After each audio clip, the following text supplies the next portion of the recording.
Good evening. Welcome to the special meeting and executive session, July 8, 2019. Can I get a roll call? Holloway present. Rosen present. Birch present. Bannon present. Let it be known that, Slightly present. let it be known that Vice Mayor Bennett is a couple minutes late and should be here shortly. Do we have any public comments?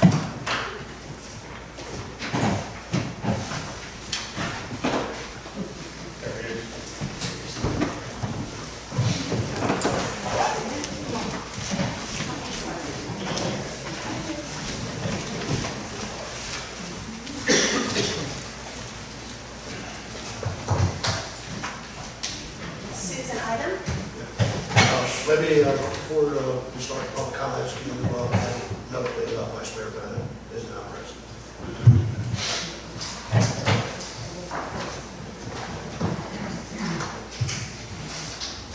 Good evening, thank you. I'm from Susan Item. I reside at 646 Tazewell Avenue, and I also serve as chair of our Historic District Review Board. I just wanted to thank the town council and Mr. Mayor for the confidence that you demonstrated in selecting an entirely new Historic District Review Board. The members, while new to this capacity, are well versed in an array of historic issues. They're employed in construction trades, architecture, and serve in civic planning capacities. You can see that many of them are here tonight. And we just wanted to invite you to ask questions about the determinations that were made on the appeals that are going to be heard tonight. I have some detailed notes on each of the applications from the minutes and the videos and my own notes that I made during those hearings. And I'll try my best to help and inform and provide facts if you so desire. I remain hopeful that while change is taking place, we can find a collaborative approach to serving our historic district, because I believe that everybody truly does work hard and want to do their very best in this regard. Thank you. Thank you. She's the only one that signed up, but I have two that were submitted in writing. The first one is from Jeff and Beth Howard. Says, good morning, Mr. Pons. We are writing to appeal to the Cape Charles Town Council to approve the construction of our new home on Lot 96, Washington Avenue, Cape Charles. Our plan was unfortunately denied by the Historic Review Board in their recent meeting due to materials such as our window detail and composite porch AZAC. We have reviewed the Historic Review guidelines for Cape Charles numerous times. We have been reading the Historic Review minutes and watching the videos when available since we purchased our lot on Washington Avenue in 2017. So we were quite surprised when our home plans were denied. The home we are proposing is very similar to the home just constructed next door and very similar in materials and design to most of the newly built homes on our street, as well as in the historic district of Cape Charles. Our home will be visually compatible with the structures in the area. On page 54, number 3, for the Historic Review Guidelines, states consider using wood for new construction. However, it does not state that use of wood is required.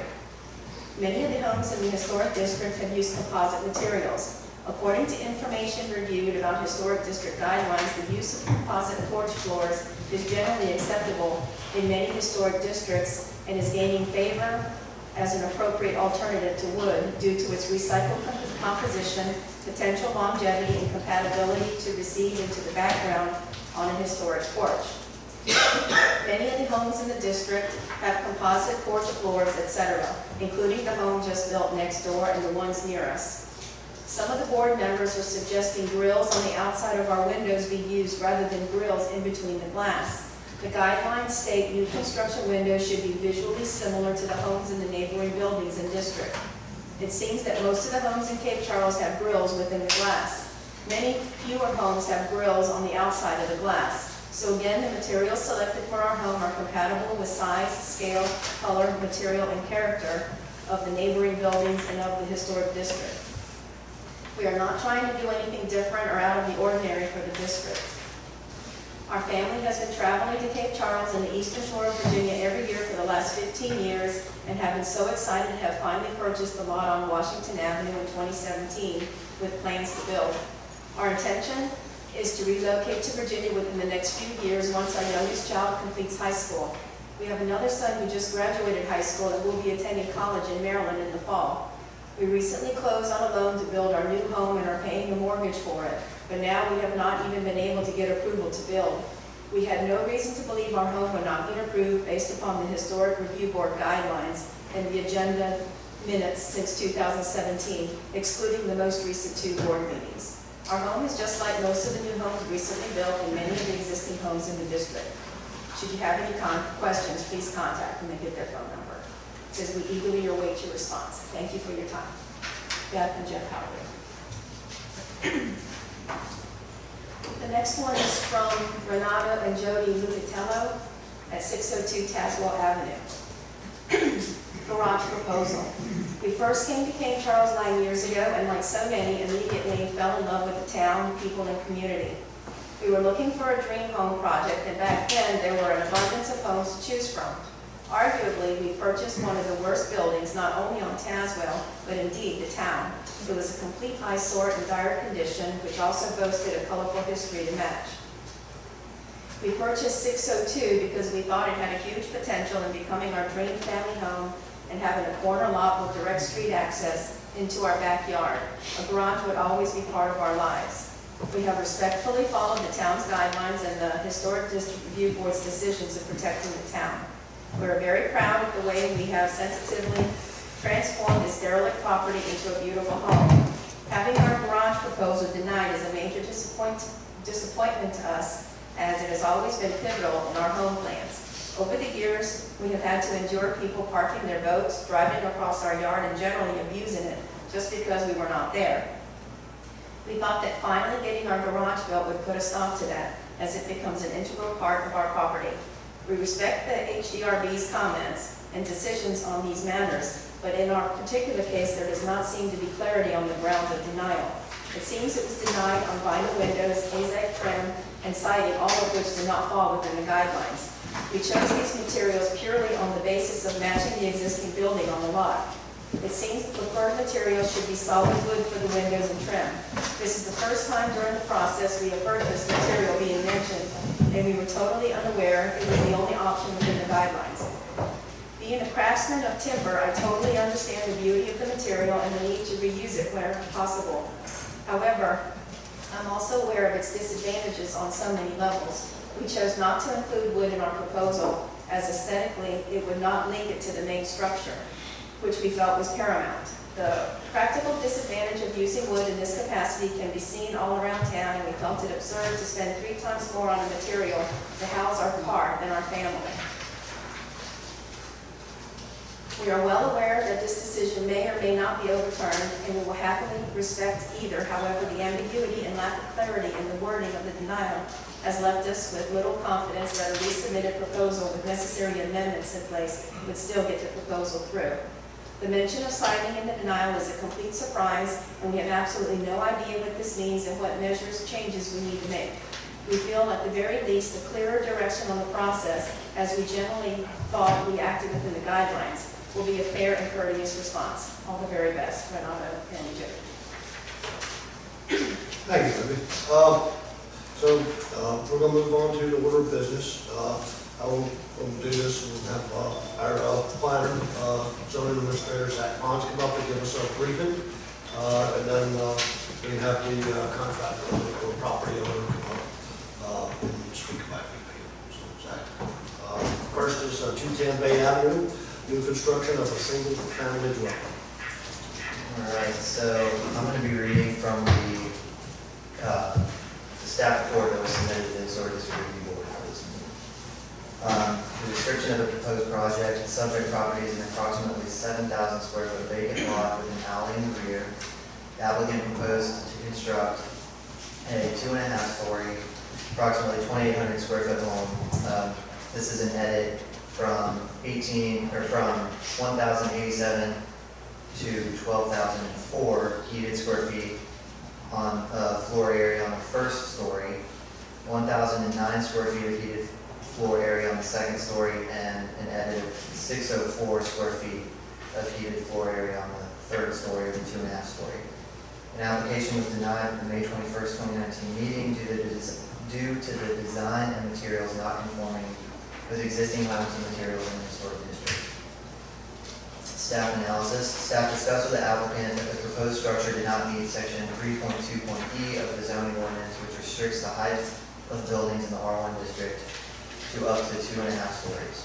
The variance would be required at 3 stories, but due to lack of hardship, the variance approval is unlikely. To meet the requirement of a half story, the upper story would be required to be not greater than half the square footage of the first story floor area. The zoning ordinance requires the front yard setback of new homes to meet the prevailing standard of the adjacent homes, parentheses, be in line with the adjacent homes front yard setback. It does not look like the proposed structure is meeting this requirement with the site plan submitted and will need to be located further back on the lot to meet this. The roof. The materials seem to match the guidelines regarding roofs on page 36 through 38. The roof pitch does not match the steep roof pitches on page 37, which are pictures of examples.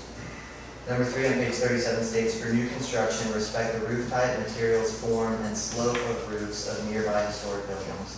The proposed roof does not seem to meet this requirement.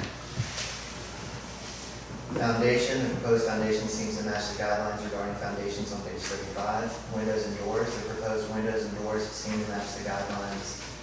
And synthetic siding. Number 4 on page 57 of the guidelines states, the use of synthetic siding such as hardy plank or similar on new buildings within the historic district is allowed. The materials seem to be in line with the guidelines in that regard. Also, I just want to point out that for the staff recommendation, as stated, if approved, staff recommends approval with the condition that the house be aligned perpendicular to the side yard lot lines instead of the front yard lot lines, as the adjacent properties are aligned this way. Thanks, Zach. Can I ask a clarifying question? Sure. Where you going? The issue with the 2-3 stories there, you had mentioned you changed the square footage. So is that still applicable? Or So not? it is. So in the updates application for this meeting from the 18th, I believe it was, the applicant had updated it to meet the requirement of the 2.5 story. And that requirement is half the heated square footage of the first floor. Okay, So they've met that. So they've met it now. So there would be a 2.5 And story structure. height of the structure? Less than 40 feet is the Okay. requirement, which that means So right now, you're saying the roof is not compatible? the style, the roof pitch, Okay. for the other guidelines, yeah. Okay. Thanks, Mr. Snyder? Well, the first application that we submitted had a mansard roof that was a much shallower pitch than the one we resubmitted last month. One of the comments that I got from the board was to look around. Can they hear you? People hear you. Can you hear me? Can't hear it. That's really unusual. Okay, so, Yeah, pull up close to your face. can you hear me now? Yes, yes. All right, so at the board's recommendation after the first mile, I went and I looked around for, in the historic district, of a similar home, or similar style homes. I did go 203 Madison Avenue. I found a home that very closely resembled the home that I was going to build. It was a vinyl-sided mansard roof house next to a brick home. So it kind of seemed to meet kind of check all those boxes. We did change the roof line to make it steeper, okay? And again, I left that up to the design professional, I left it up to the architect to tweak that. We did, and we were declined again. So I really don't know what else to say. I mean, I have actually redesigned again in the event that, in the event that this board is not, this appeal is not upheld. I'm not trying to be a bad guy. I'm not trying to do something that nobody wants here. I can tell you I've built 2 homes in the historic district that, based on what this board is doing, would have never gotten approved. And they stand there and people live in them. There's a vinyl 3-story home on Haswell Avenue that I built. Now, Zach and I have had this conversation that just because the board in the past did not enforce the historic guidelines doesn't mean that we should use that as precedent and not continue to enforce it. That said, the first time I came in, I kind of didn't see any of this coming.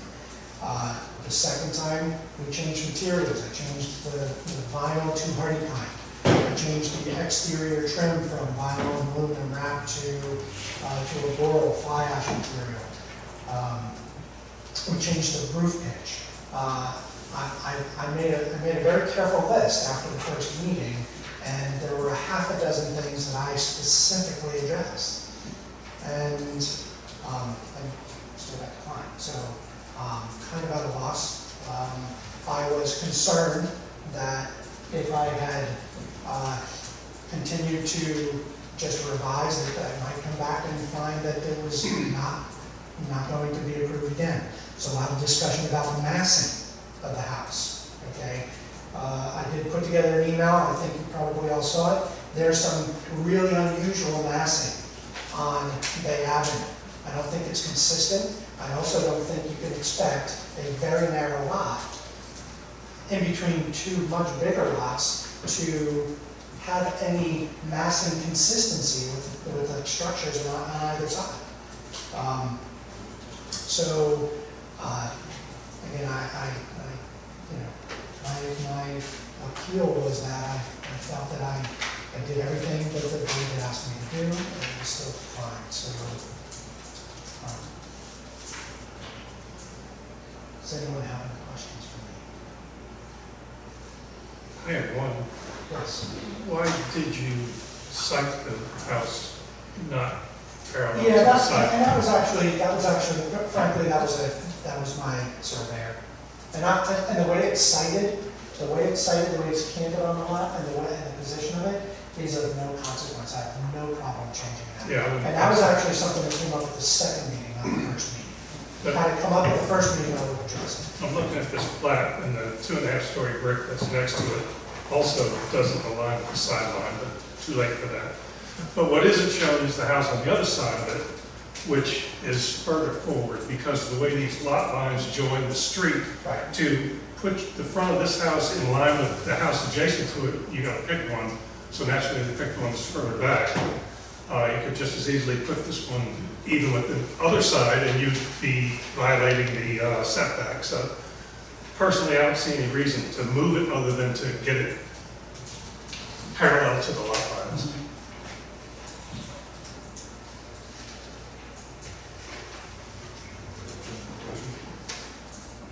And that would be of no consequence, I'll say that. So you've currently got a gambrel roof, which is what is one of the things that's being opposed.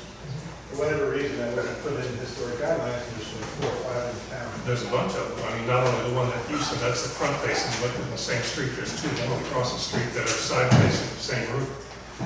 So, you know, just as a general statement for everybody, we have this Historic District Review Board to administer these guidelines. The administration of guidelines, in my opinion, is exactly that. You are interpreting when you can, and you are trying to work with the applicant to make what they want fit with what is surrounding. As different cases, obviously, new construction versus renovation, restoration. This is new construction, so I think there are a lot of things that were initially denied that Zach is now indicating he sees that they are in compliance with the guidelines. I also agree with that. The only thing that I disagreed with was the orientation of the building on the lot. And But that said, the one next door doesn't align either, so, you know, if you move the building, I'm fine with it. There was a relevant to the Gambrel roof too, some of the discussion that came up at the first meeting was that it was front facing as opposed to side facing. My comment to that was because it was a very long, narrow lot, was that we could have a side facing Gambrel roof. You can't hear you in the back. Sorry. After, at the first meeting, it was brought up that the issue with the biggest issue with the Gambrel roof was that it was front facing and not side facing. Given the fact that it's a very long, narrow lot, it wasn't realistic to have a side facing Gambrel roof. So what we did was we tinkered with the pitches to make it more appropriate, but really didn't have much of a choice with the front-facing Gambrel, but then we were able to find other examples in the town. So as a result, I thought that I had done enough. Jim, I have a question, please. And this is regarding the comment about masks. I didn't watch the video, but it was very difficult to hear some of it, so I couldn't catch all that everyone was saying. But I mean, this looks like it addresses the side yard setbacks. It is just a 40-foot lot. I mean, the typical lot in Cape Charles, and 48 feet in depth. Plenty of backyard setback. Could you tell me more about the objectionable mass comment that you mentioned, please? It was my impression that we were stuck on the 3-story versus 2.5 stories. Okay, so it's more of a... So it was more of a height issue than anything else. Even in the decline at the last meeting, the board continued to refer to it as a 3-story home, which it no longer was. What I did do was I did cut and paste it. Okay, I can look at that. You want to pass that around? What I did was I had my construction manager go to the house to the right, and I had him measure from the floor of the porch to the underside of the beam as a sense of scale, and had the architect place that on the lot so that you could see what the house would scale to relative to the houses next door. So clearly it is not this big 3-story monstrosity. It is, in my opinion, very appropriately sized in between the two other larger houses.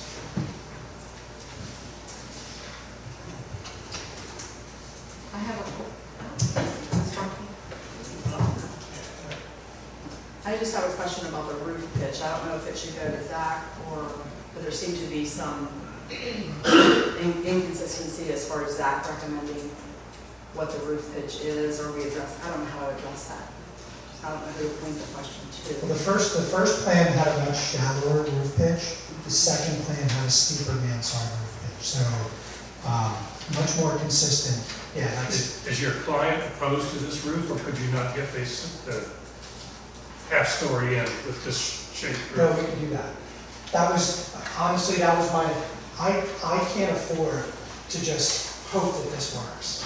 Okay, I have a living to make, and I've got clients to try and start their home. So what I did concurrently waiting for this meeting was I went back to the architect and said, draw me something.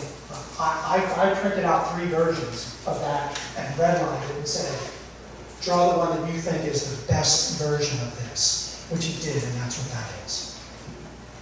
So is that changed from the architect from Yes. 18? Yes, it changes from the Gambrel roof, for sure. Yeah, it changes from the Gambrel.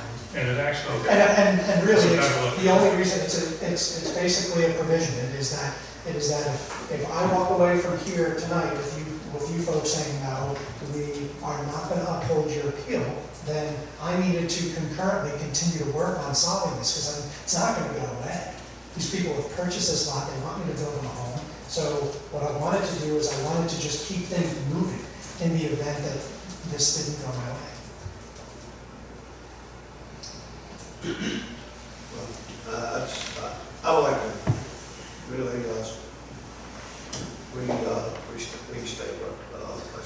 being said, I think we have three different types of issues we look at. I think one of them is restoration, one of them is rehabilitation, and one of them is new construction.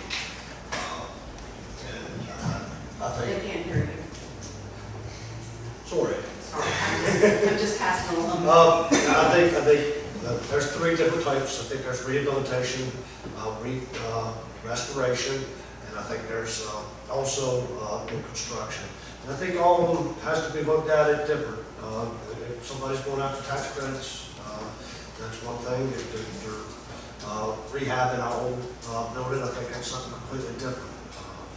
But I really, besides the gambrel roof, which was not in the guidelines as a type of roof, as far as the mass, I have no problem with mass, because when you look at the building right next to it, it's got like a full basement. And that goes up 2.5 stories, so I know it's really working for me. As big as that. I'm sure it's bigger than that with that little thing they added on to it. That's more than the 2.5 stories. Yeah. Well, Councilman Reynolds. Well, I have one more question for Zach, and this is just an aside, and I apologize for that, but as I've been studying this, I'm learning as well. Not aware that you could only have a 2.5-story home in the R1 district. And has that always been the case, or was that written in at some time? Do we have any idea when that became? As long as I've been here. Okay, it's always two, so there are no 3-story homes in the historic That. R1. Well, I can tell you there is one, because I know that. So we have a more height concern. Well, height and stories are two different things. I understand. That's why I 3 said doors it's down more is a height. 3-story house, one of the first houses built on that. Can I say something? I want to say a few things, and there's some that are related to this one, but some in general too, so bear with me, because I don't know when I get a chance to say them. So these are sort of things that are going to be guiding the way that I address appeals, just kind of be full-throated about it. First of all, Zach, thank you for doing full staff reports and an appeal procedure. That's what I'd like to see. I want to see exactly how we got here and all of the materials that are associated with the case and thank you for doing that. As I read through the minutes and other things, the other thing is I wouldn't expect to see any application for historic district review that wasn't a complete application before that board.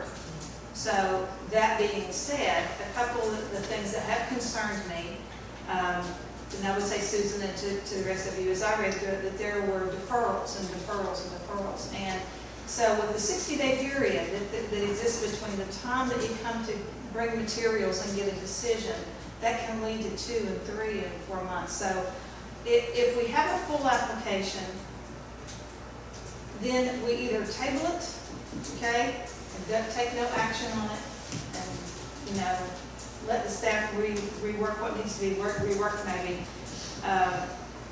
But to be extremely careful, I feel very conscientious about that 60-day requirement, personally. I'll speak for myself. Third, I want to point out something that is in the guidelines that I want, Frank Lewis is not here this evening, but I want to speak for him as a former mayor. Getting these guidelines together was one of the most difficult things that I know has happened in the 20 years that I've lived here. It was extremely controversial. Chris would remember this, and you know it. And on page 17, Frank insisted on this when these got done. It says, when going before the Historic Review Board, presentation with the applicant, reasonable and practical guidelines emphasized. Those are from Frank, reasonable and practical.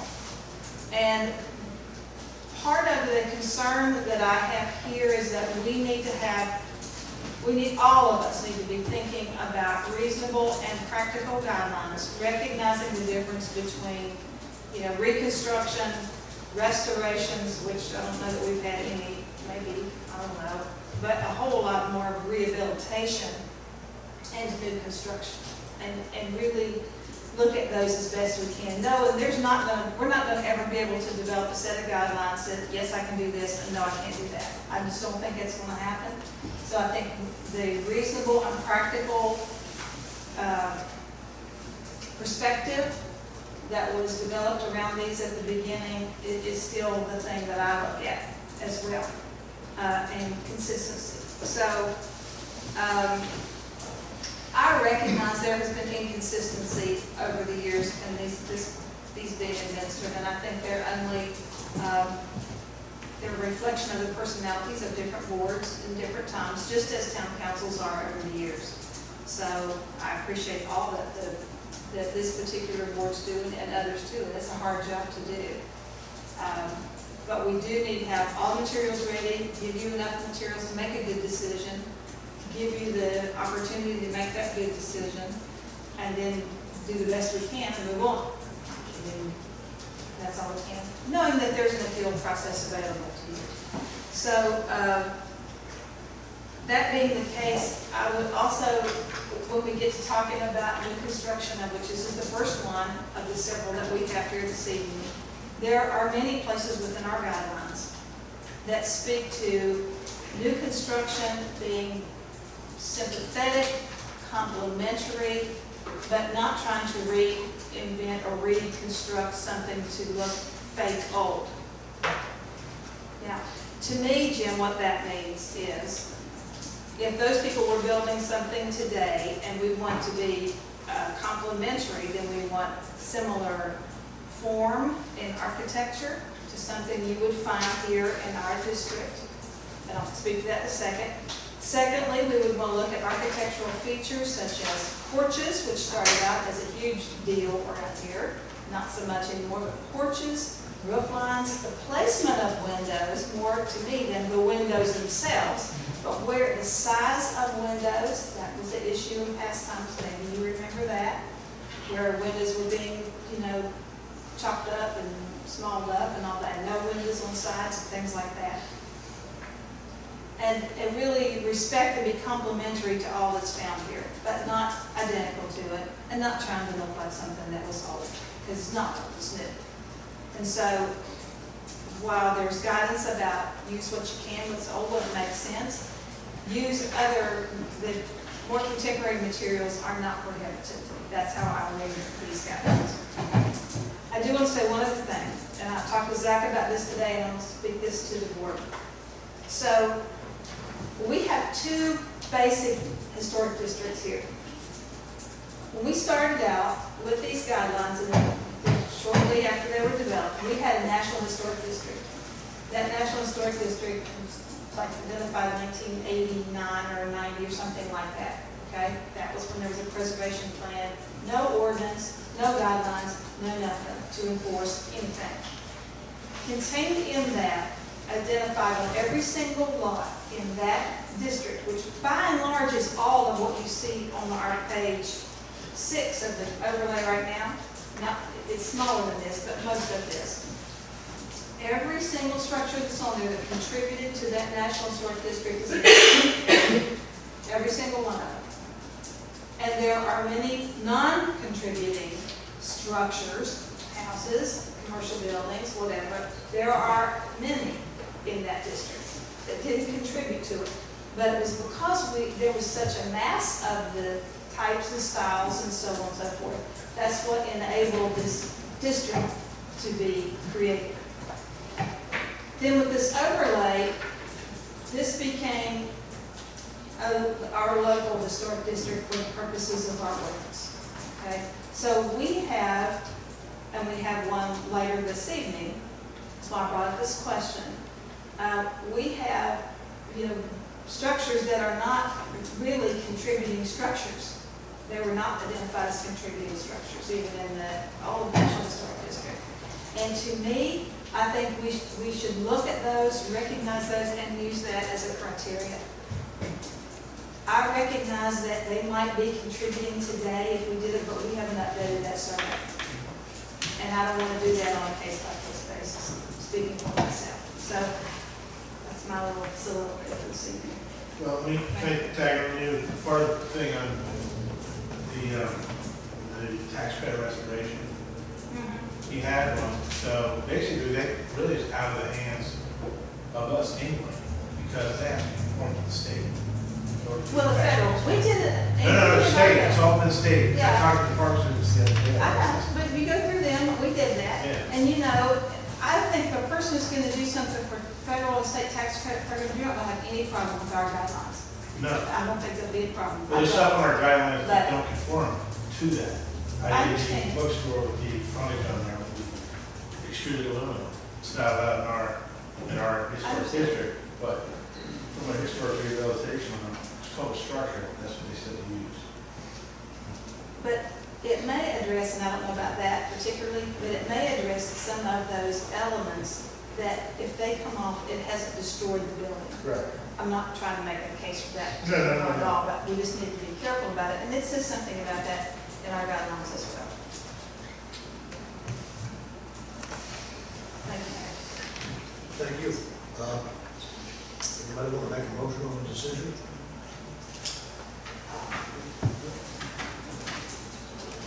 Well, I guess, how do we describe the roof now? Because I want that in the motion. I got orientation and I got roof design that I want to add into a motion, proposal approval. I'm not 100% sure we have the authority to change the roof, so I don't present the original application. Basically, peeling, he's just peeling the original. Yeah, I'm appealing the second meeting. What I showed you there was not really, it was just to show you the massing. I'm not trying to get into that. Frankly, the mansard roof was our first attempt at trying to get everything underneath the roof without creating a height restriction issue. One of the things, I got something to comment on this, one of the things that's unique about Bay Avenue, of all the homes that are on there, there's not one alike. And you've seen these other roof structures, the ones we talked about, there's 4 or 5 of them throughout the town, maybe more. I passed 3 of them tonight. One was definitely facing front to back and side to side, so there's 4 of those roof lines on one house. And then on Madison Avenue, there's 2 side by side. But from a conformity standpoint, they're white houses, so they look the opposite direction. I don't see this as a unique roof line in our historic district. It could have been just because there were so few of them that it was left off guidelines, you know, from a pitch standpoint. I mean, the house basically is period time, basically fits the time that this town was built. So I don't see the roof line as being out of whack at all. Mayor, to answer your question, section 8.34 says that the council may, in conformity with the provisions of the ordinance, reverse or affirm wholly or partly, or may modify any order, requirement, decision, or determination appealed from and made from an order, requirement, decision, or determination as ought to be made into that, and with that, shall have all the powers of the service.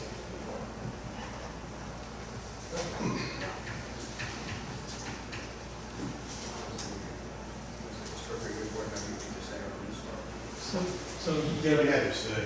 the appeal, though, mentions 4 things. Concern that the denial was predetermined prior to the meeting. The massing of the proposed home is irrelevant due to the variety of shapes and sizes of the adjacent homes. That personal bias was imposed in the decision for denial rather than applying historic district guidelines, and that the use of state guidelines was inappropriate. So, other than massing, none of those things address the items that you mentioned tonight with regard to setback, alignment on the lot, roof. So,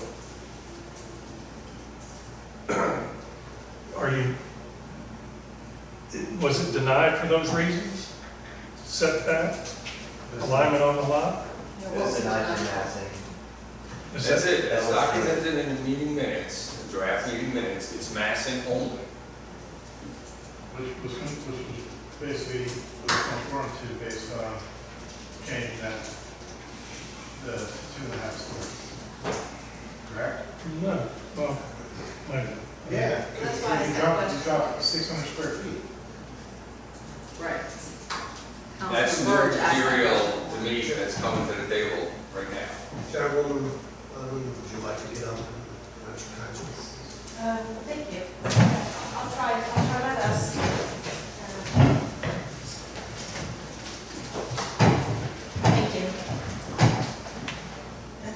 almost 80% of the way to approval on this application with this applicant. The first time it came to our board in May, it had not been a full application, as Councilman Burge referred to. There was a discrepancy with the zoning administrator as to the height and what constituted stories of house. So at that time, we deferred it because we didn't feel we had the right to rule on it because it hadn't passed through R1 yet. The applicant, knowing that, asked to appear before us anyway to give guidance on the style and the design. And guidance was provided. We have historic preservationists on the board, we have contractors on the board, and we refer to the guidelines where they talk about, I mean, I agree that we want to work our hardest for every applicant that appears to build something or to modify something. But our purview is also to listen to the neighbors withstanding. Both neighbors on either side of this applicant wrote in with concerns about the style and mass of the house. So we listened to those.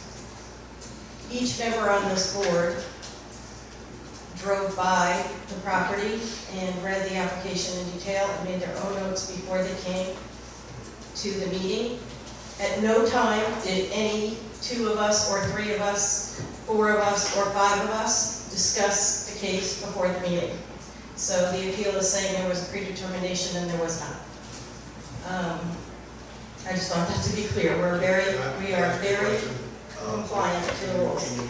The Gambro roof was, yes. Can you bring us up to why it was denied? Okay. It was denied based on the mass of the structure and the design being out of place with similar structures in the immediate area. We're presented as a gambrel roof.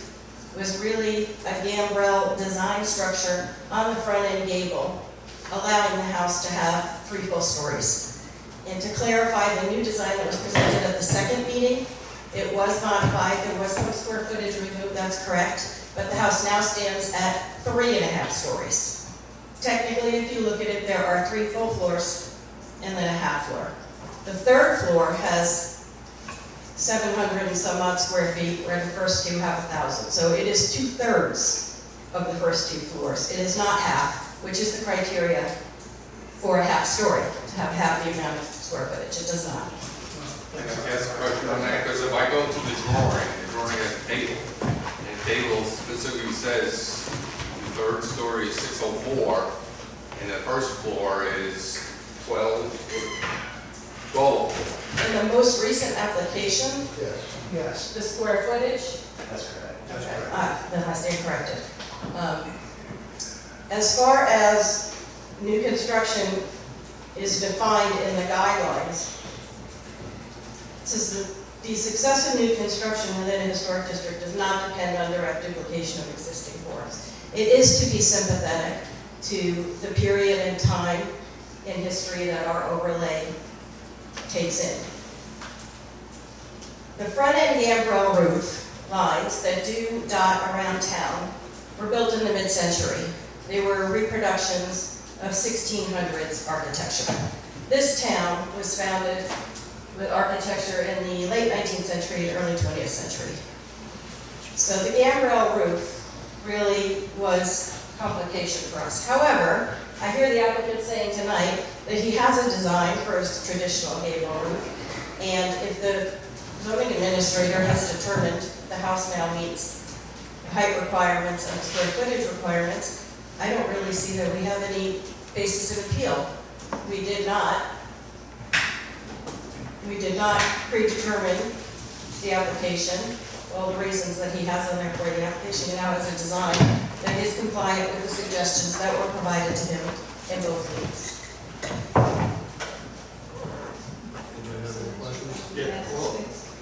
No, I make a motion to leave it as basically it was denied the second with the mass correct. With the roof structure as decided in the second. If the appeal is to be denied, with that, but, She's done. back. Basically, it conforms. Basically, he did everything that was required of him. And it complies with the ordinances now. So there's no reason why it was denied the second time. So my motion is to overturn it and give him and his customer, our client, to go ahead and start building. I mean, it fits everything, and applies to everything in our ordinances. Even if those houses are spotted, they're in the town, they are part of the period time, so I don't see anything. Because there's not one roof line on Bay Avenue that's the same, not one. They're all different, every single roof. Just take a drive down there. Have a motion? We do have an expert in Do I hear a second? architectural. Do not speak, please, unless you're asked. Can I ask a question? Did you have, Mr. Grossman, did you have your answer to your question on mass? The mass, yes, the roof, no. The roof, I still am questioning whether we're approving it as presented, the gambrel front-ended roof. As presented. That's the appeal. That's it, yeah. That's the appeal. That picture was shown from Mass Hall. Well, so we're approving, I got a motion. That's the appeal. we're approving this. We're playing, We have a motion. right? We not,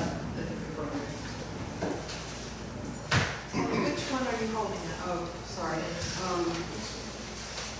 The one in fact, Okay. Not the one that we were showing. That has been something.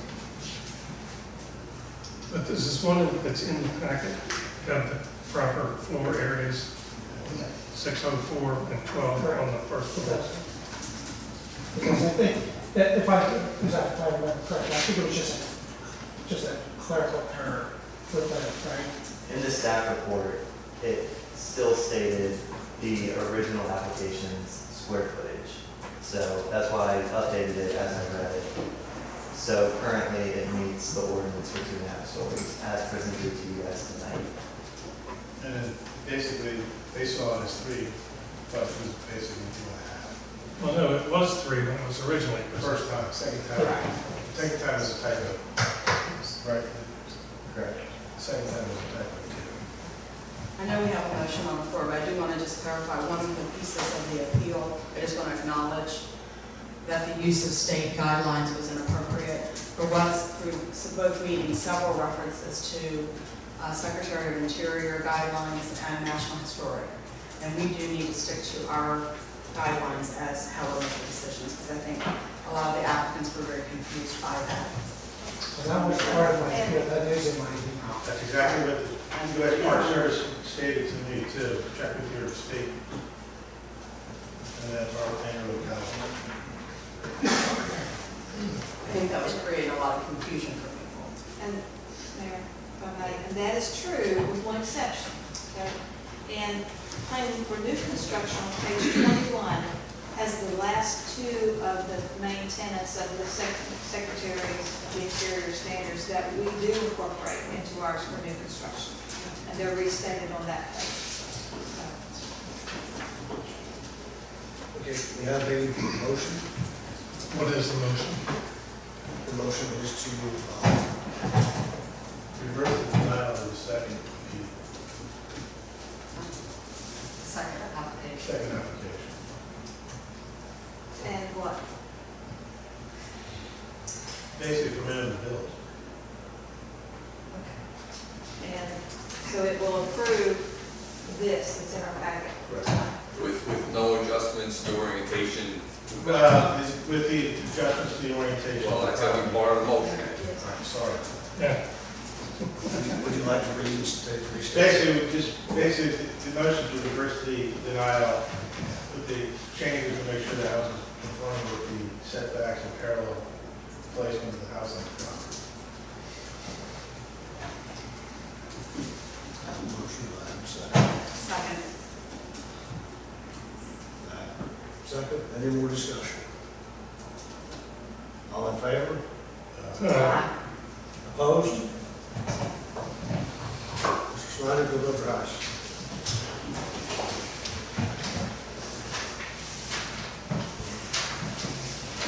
thanks, Jim.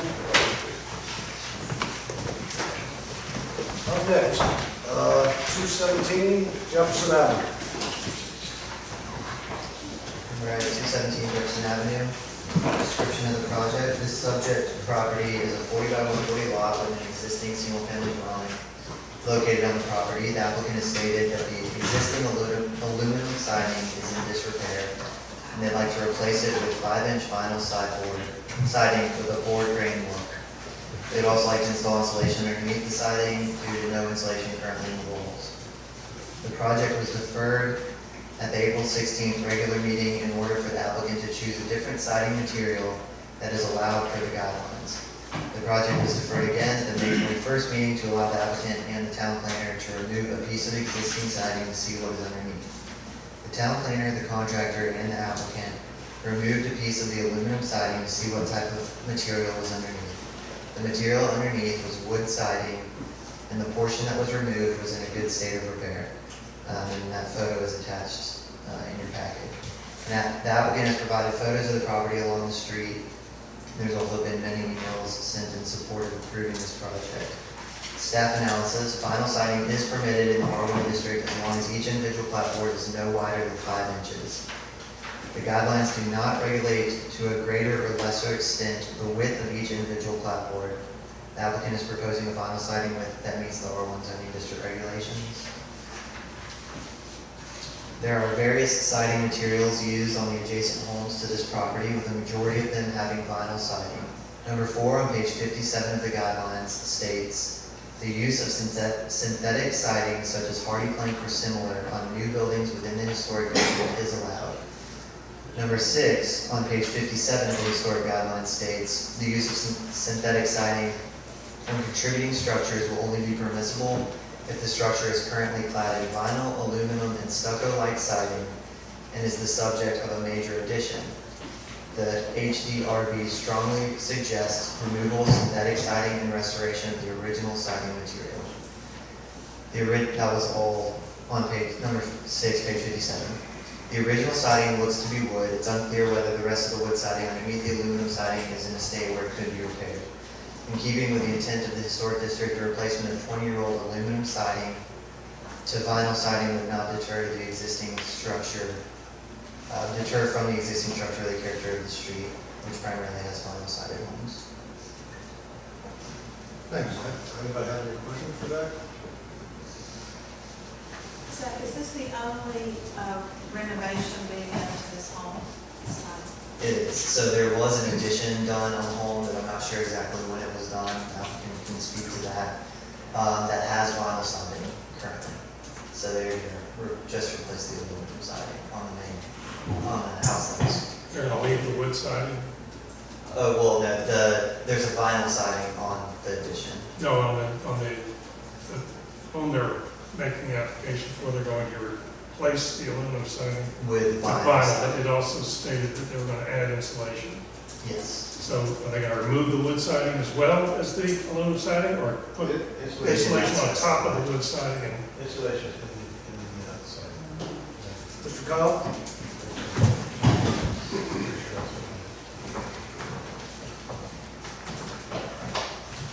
Struggle. Thank God. First of all, we've been rehabbing this house for 25 years. We finally retired. We're not come-heres anymore. We want to be in the community. The house, I could clean it, but I'm up in age like everybody else, and it seems like a 30-year warranty is better than a 5-year warranty on any home. Jefferson Street is upcoming. Everybody's building up there, and we've tried to keep up with the neighborhood.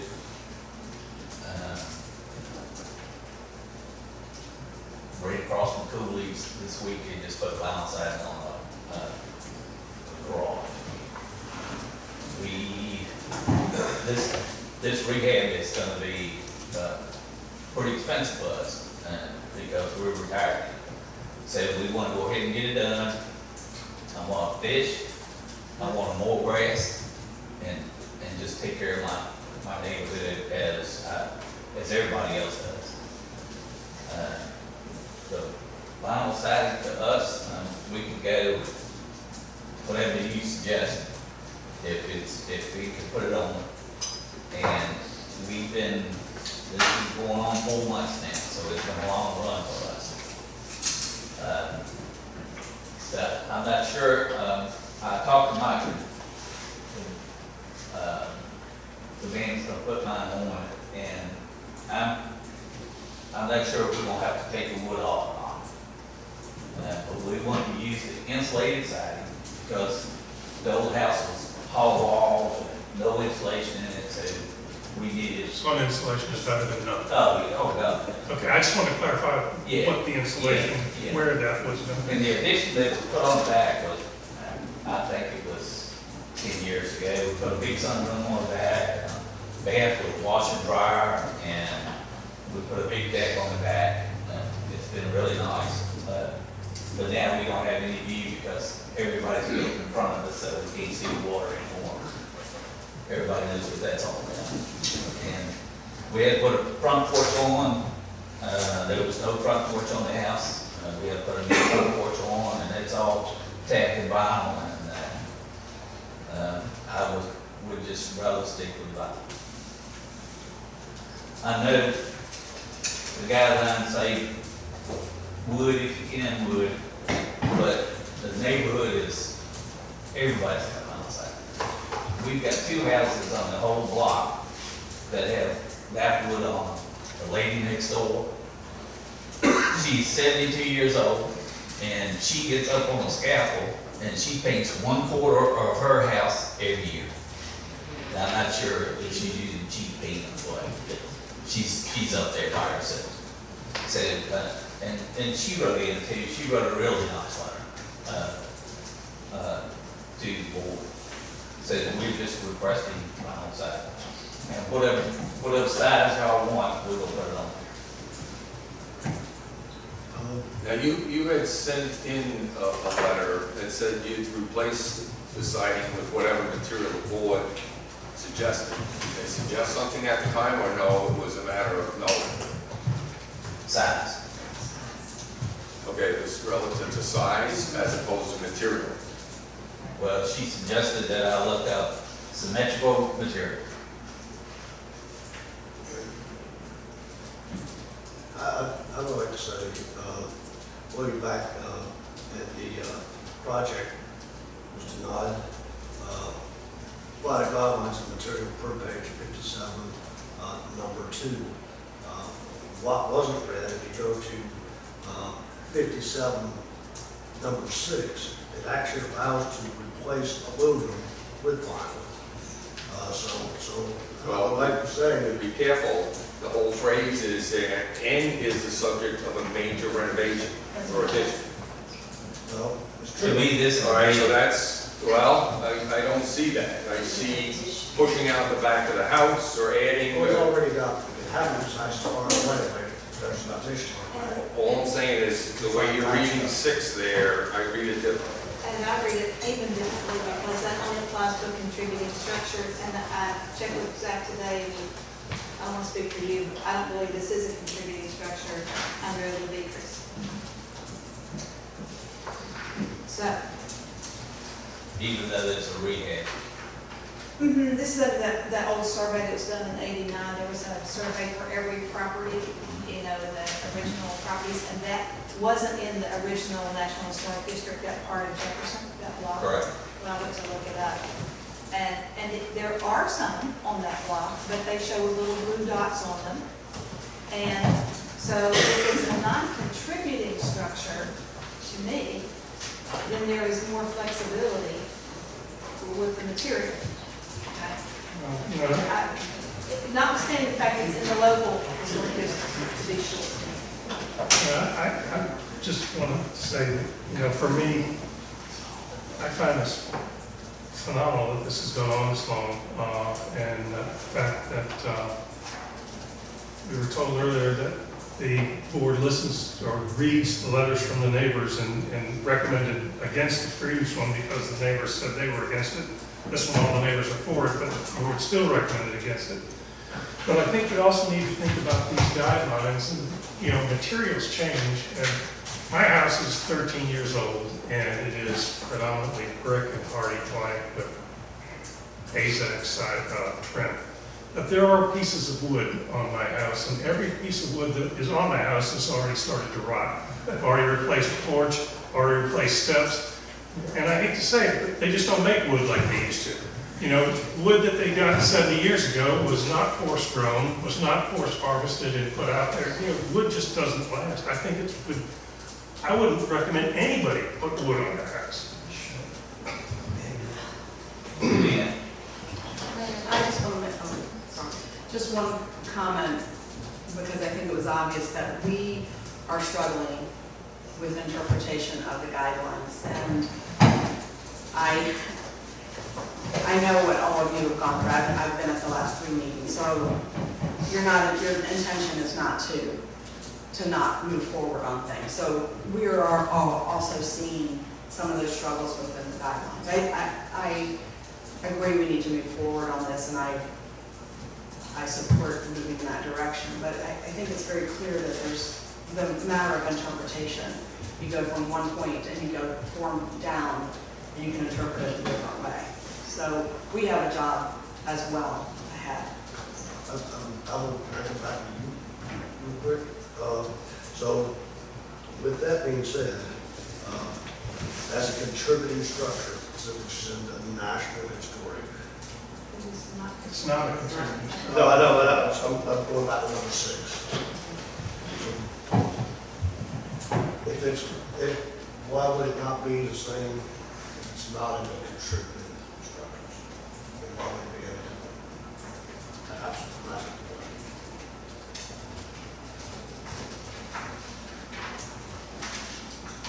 In my opinion,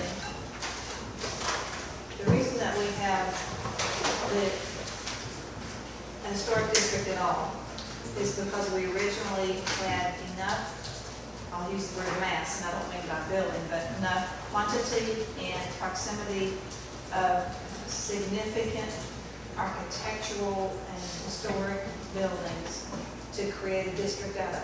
But recognizing that in that geographic area to create a district, not every single one contributed to making it that district, okay? They didn't. And over the years, that was one of the ways buildings got torn down, to be honest with you. Because you look at, and that was one of the questions I wanted to ask you guys. Do you all look at whether they're contributing or not contributing in terms of the historic district? The guidelines are not differentiated. Right. Well, they refer to them several times. And But it's in, maybe I'm wrong, but I didn't see a place in the guidelines that say contributing and non-contributing structures are treated differently. well, this would be one that I just read. But I'm sorry, I didn't But- follow that. yeah. Which one was that? 57-6. Yeah. But, Maybe I don't see no, anything it's there. just hard to, really, it's really hard to parse every single thing like that, and I just felt like, well, maybe, let's see if it says in here. Right, so I think in Article 8, also, I believe there's a definition for the Historic District Review Board for contributing and non-contributing. I might be wrong about that. No, it's here. It's on page 15.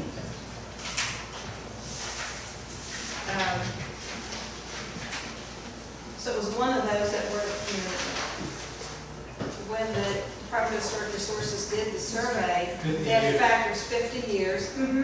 They used 50 years and then those architectural features and all that. That house is old. I'm sure it is. Yeah, I'm sure it is. But it doesn't Yes, we automatically do. put it in, it doesn't automatically put that house in the envelope. Contributing It's structure. Right. That's what it's saying, contributing properties. Right. Those constructed 50 years or more ago. What are you supposed to look like? Right, and yet at the time this was done, It was- this article was done, that was exactly where that Yeah, came but this is from. today. This is I know. 2019. But that list What has, 50 years do you want to go back from? Well, should be factored. we haven't, and the Historic Review Board hasn't look at any new structures as contributing or not contributing anywhere in town since that survey, as far as I know.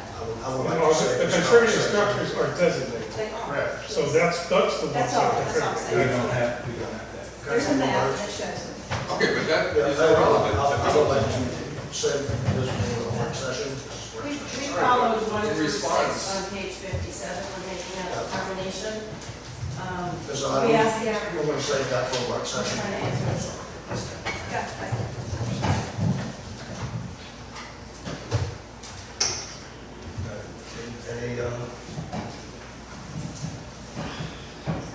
Any more discussion on this?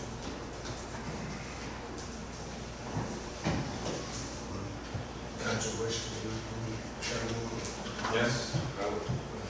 Charlotte, might you come up and discuss why this was denied? Oh, it's our. Would you like to come up?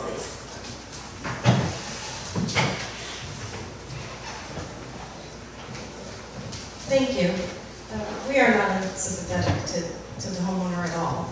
We were given these guidelines. We followed them to the letter. We were asked to make sure this new board would stay consistent with decisions.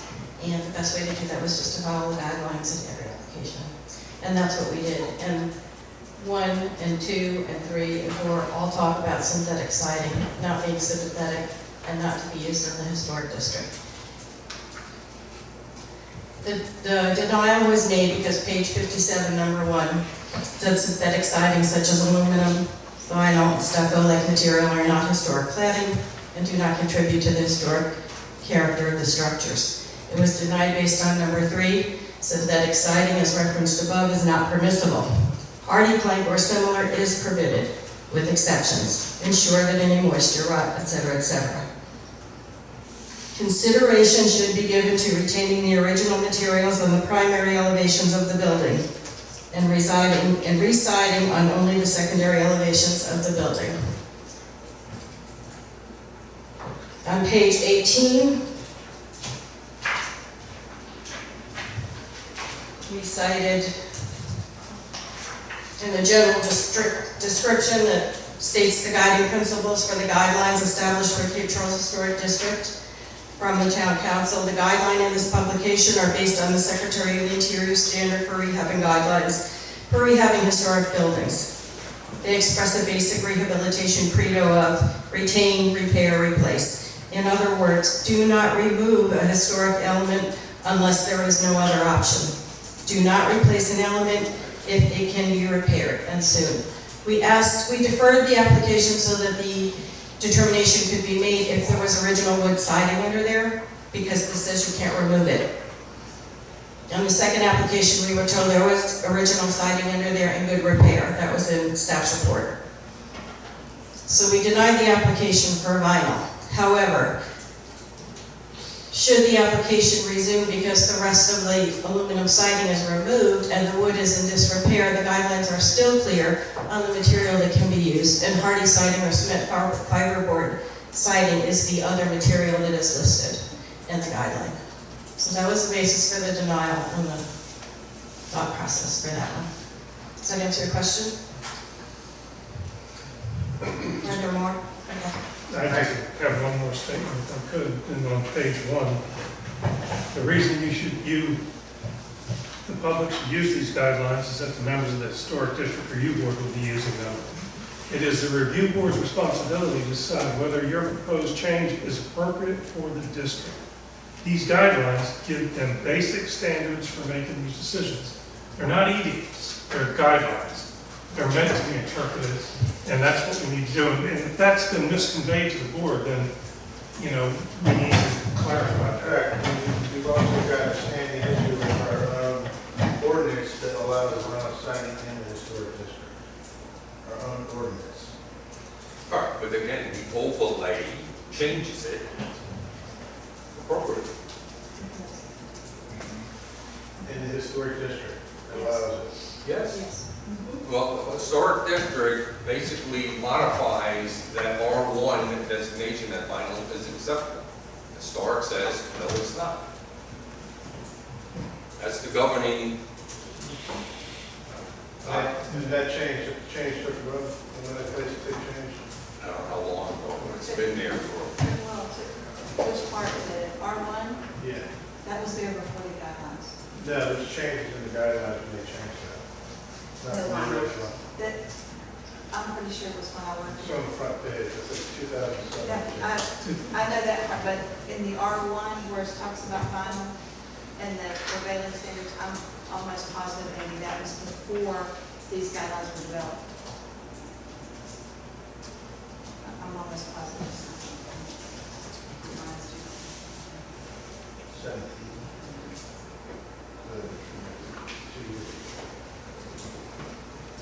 And not all of the R1 is in the historic district, I don't think. Is that right? No, yeah, that Might was, be a little bit, I'm not sure. Now, all, Pretty close. the R1 district just happens to be under the historic. so if you rezoned to a portion of R1, that would allow that. Yes. I don't know. I have a hard time when they're 10, 12 feet. They all have line. 50% of We're the saying town. right in that line. Well, that's another subject that needs to be, Yeah, that's, you're gonna set precedents here on Jefferson now. If you agree with proceeding with this, We already have precedent, we have 50%. I'm not saying, all the other ones that are gonna come in, they're gonna say, town council, you approve vinyl on Jefferson, and it's having the same guy. That's all I'm saying. I guess the thought process is, hear me out.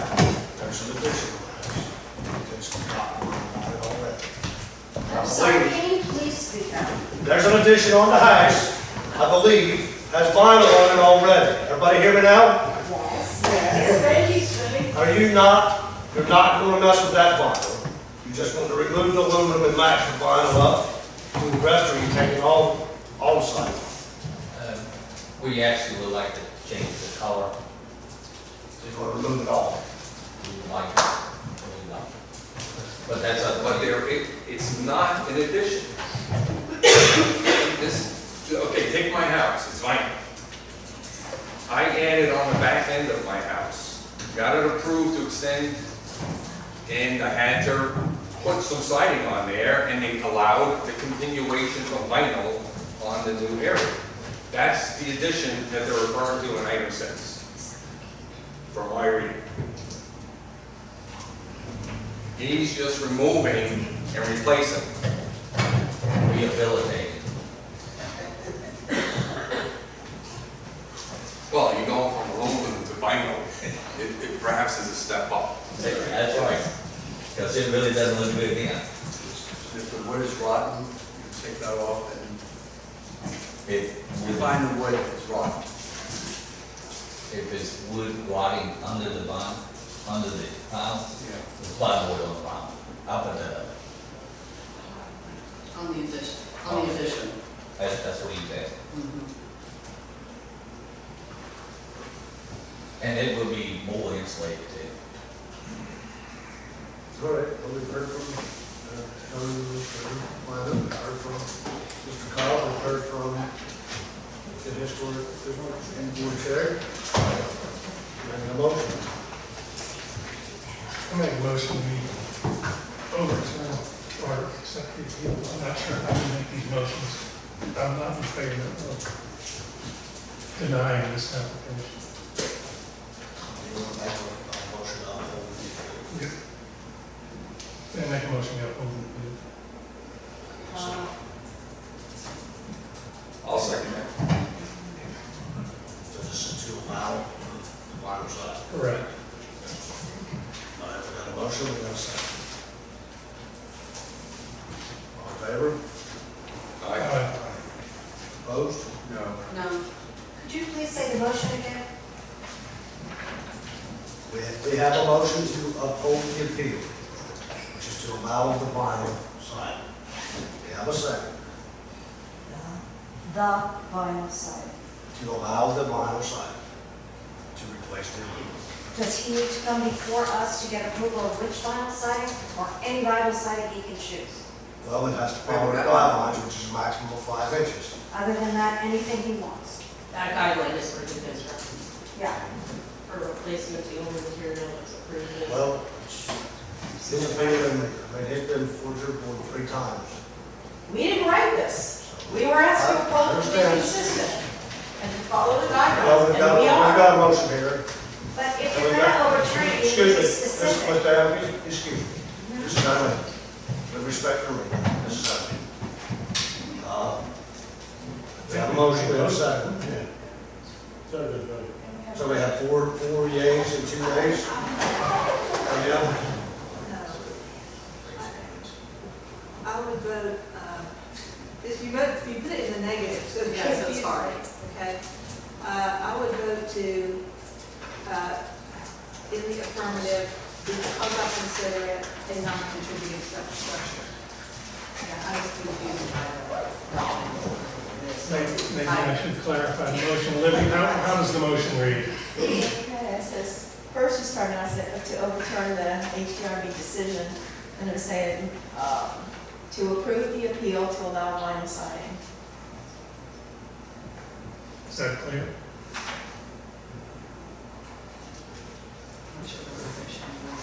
How should we word it? Help me here. These things are very awkwardly worded anyway, so, Right, yeah. I mean, Those have So we have a motion, we have a second. wait a minute, we've already voted. So I want to, we've asked for a clarification, and if it's that confusing, I'd like to clarify it.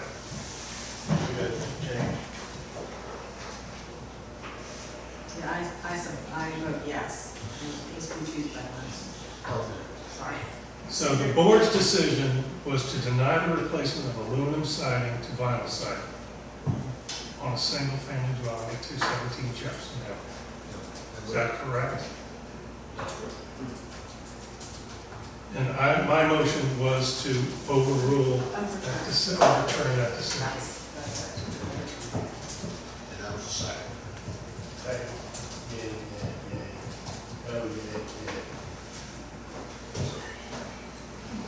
Mr. Brown. Okay. Well, Mr. Scott? Thank you. Thank you.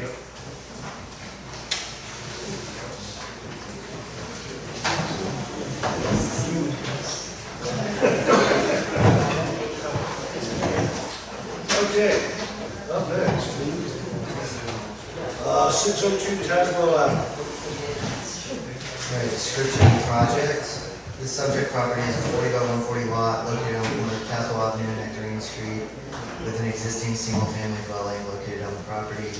The applicant proposes to construct a 540 square foot, 1-story accessory structure to be used as a 2-car garage with access from Nectarine Street. The project was deferred at the April 16th regular meeting because there was no one present to represent the application. The project was deferred again at the May 21st meeting to allow the applicant to provide more detailed plans, drawings, and materials. According to the updated letter of intent and the updated elevations provided in the application, the garage will have the following: 30-year architectural shingles, hardy siding, AZEK trim, vinyl atrium windows matching the house, Therma True fiberglass entry door matching the existing house, 2 steel carriage style garage doors. The applicant provided photos of the doors and windows on the existing house as an example of the door and garage doors with their application. Staff analysis: the proposed changes meet the requirements of the zoning ordinance for accessory structures. For the roof form, elements, and materials seem to match the guidelines regarding roofs on page 36 and 38. Windows and doors, page 41 of the guidelines states, residential doors typically have wood panel and some style also have glass panes. The proposed door and windows seem to be appropriate windows. The carriage door design and material seem to be appropriate as well. Synthetic siding, number 4 on page 57 of the Historic District Guidelines states the use of synthetic siding such as hardy plank or cinder on new buildings within the Historic District is allowed. The materials seem to be in line with the guidelines.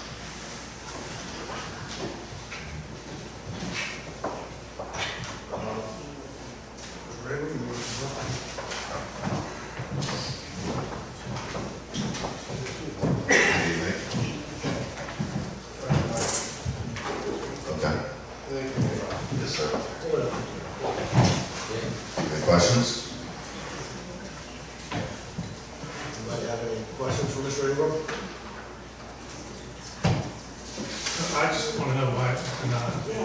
get you this. Okay. The motion, I can bring this item up.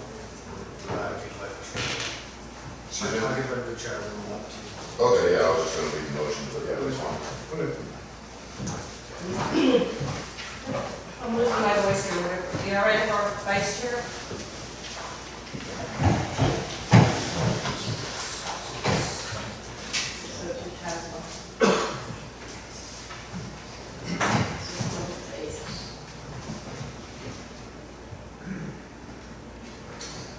The basis behind the denial was really two things.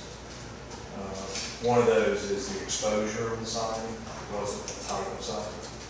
The guidelines call for the exposure to be similar to the historic buildings in the area, which would be 5 inches to 6 inches in that range, and this is a 7-inch exposure, so we asked that be changed, but yeah, didn't seem to be interested in that. So that we denied on that. We also denied it on the fact that the AZAC trim, which is a synthetic material, which is, again, called out in the guidelines, is not acceptable.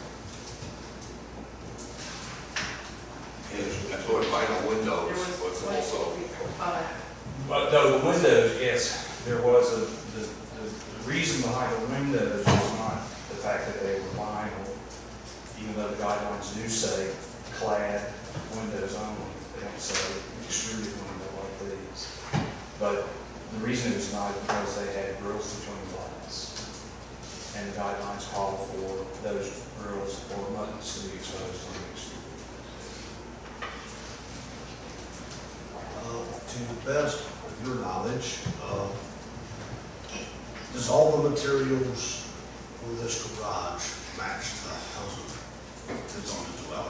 Didn't look at that because, again, the guidelines don't say whether it should match the home or not. We were looking at specific items in the guidelines that outside windows. That would help a little bit to try to match up as a pop out. On the garage, say that as a home. I understand. We had a book in front of us, and that's what we did follow. We have no other basis to go on. Other questions? Anybody have any questions? I just have a question. It actually says, can I use that PVC or vinyl or plastic? I've never seen that anywhere. Synthetic materials. It's hard to find synthetic. It's not synthetic. Yes, it is. At least in my opinion. It's man-made Can product. I ask another question?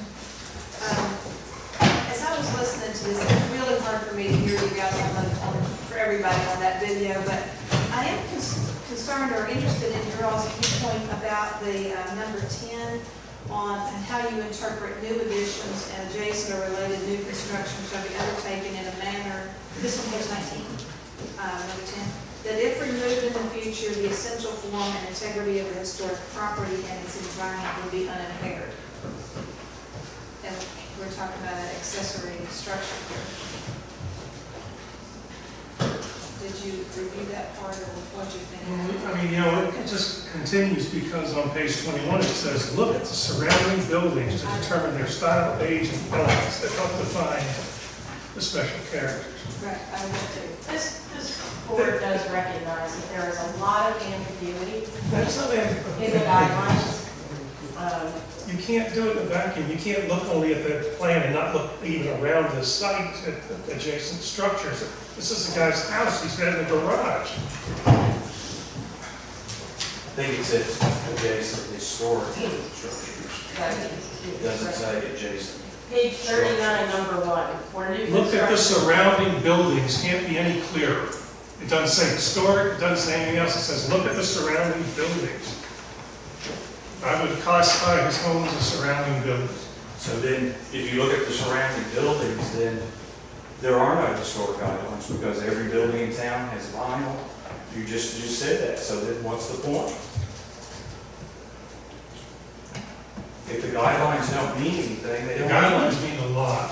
It's the interpretation of the guidelines that I think you guys are taking too strict an interpretation on it, and for But me, it's, it I have an says issue you with can that, have that's fine. my personal issue with it, and, you know, I'll mention it for the fourth case as well. And I think that it's your duty to interpret these guidelines with some sense about it, not as if they were an edict handed down that would have to be applied in every condition, every situation, all the time. It's not that. If that's what you think you're doing, I think you're doing the wrong thing. That is not what we think we're doing.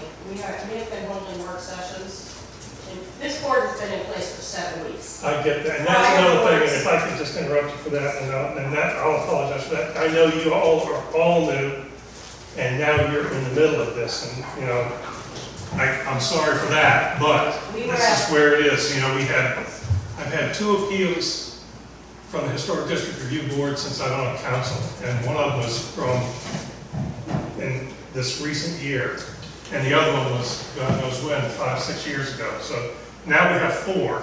So for me, that is an indication of something isn't quite right. So how do we decide when vinyl siding is acceptable and when it's not? Well, for me, the very first one, you look at the buildings on each side, and you all made a decision that initially, that it should be brick, because the surrounding buildings, that's the 207, in your initial, 210, Benny, you really wanted me to use a brick frontage, because the buildings right at the front, the buildings right at the brick. The previous one, the last one, there's homes all up and down the street, it's fine.